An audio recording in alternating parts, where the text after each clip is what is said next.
A few months ago, Venom put out this new video featuring Dex Manning, and it's called The Wall. In the video, Dex skates this run that I've never actually seen before. It looks like it's in Southern California, and it's a wall, right? It's just like extremely steep, and it's pretty wild and dangerous looking and really entertaining. Dex almost always skates hands down. He's usually trying to blast down each road as fast as he can. That's just like the way that he skates. Hands down, downhill, pretty much in its purest form. I really liked this video. However, I also find that when I'm going through my subscriptions on YouTube, going through just like new videos that come out, I'm finding myself actually just kind of skipping and choosing not to watch certain videos that are hands down skaters. Now, I don't have any like disdain for the people or for downhill skating in itself. I typically am craving more and more downhill skateboarding content, so I don't know why I'm skipping these things. So I went back to this video with Dex and other videos of Dex Manning as well. In rewatching a bunch of videos over the last 10 years that he's featured in, the Dex has this really specific style of downhill skating that I don't really see too much, that I think I used to see, but not as much anymore. Dex Manning has been on the Venom team for a pretty long time, and the founder of Venom is Zach Madem. And Zach Madem actually has a very similar style to Dex Manning. He skates a similar type of board. He skates down roads in a similar way. Zach also has a very specific way that he films raw runs. He films them on his first run down the hill. Now, specifically, I'm not sure if this means it's his first time down any hill ever, like, he walks up to a brand new hill he's never skated and just films it the first time, or if it's like the first run of the day, who knows. But the point is, he is going at it first run. Now, I'd be willing to bet that Dex Manning has adopted this exact same style of filming. What this results in is a lack of confidence, in the best way.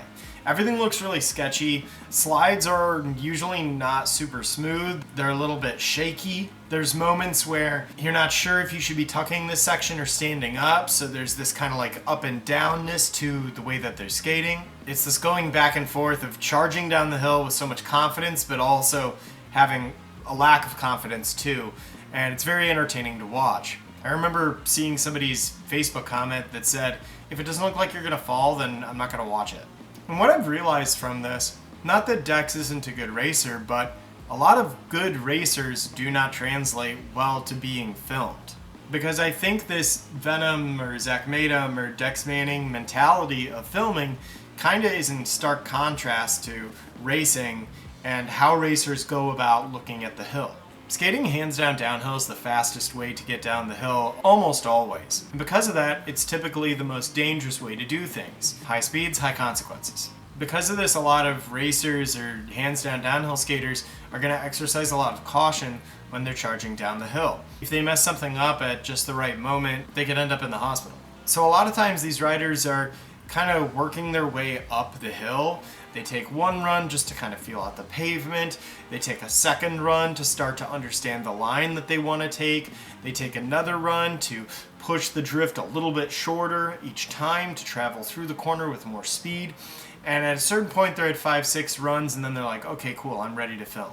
However, if you remove all of this danger of the unknown or lack of confidence, it kind of removes a lot of the entertainment value of the video itself. Not only this, but racing is about being smooth. It's about being perfect in your movements. It's about initiation of the drift being very exact and the hookup not being too harsh, and hooking up at the exact right moment so that you apex exactly in the right spot. It's about efficiency and perfection. I remember this one video Diego Poncelet posted where he goes to this hill that he skated when he was younger, and it's kind of like this flashback, and it's a pretty good video. You should check it out. However, there's one moment that really stands out to me, and he's trying to hit this one corner, and there's a couple of like small imperfections in the road, like small potholes, and he's trying very hard to skate that section in an exact perfect way. And I remember thinking to myself, it'd be way better if you just mashed through it and it wasn't perfect. Racers are oftentimes looking for the perfect line. They're looking to skate the hill like it's a math problem.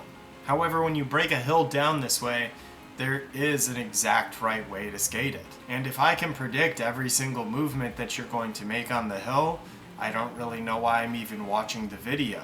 Especially if it's a video where I've already seen this hill before. I know how it quote unquote should be skated.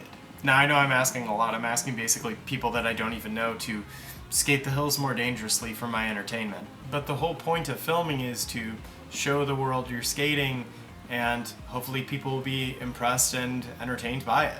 If you want to show perfection of a hill, it's fine and all, but it comes across as a little boring. Skateboarding is a risky hobby. It's dangerous, and it only gets more dangerous as you travel faster and faster down more treacherous roads. But that's what skateboarding is. It's stunts, right? It's doing something really risky and making it out on the other side. When you chip away at the risk by taking more and more runs, making yourself more and more assured, it does take some of the flavor out of the run. Good luck out there.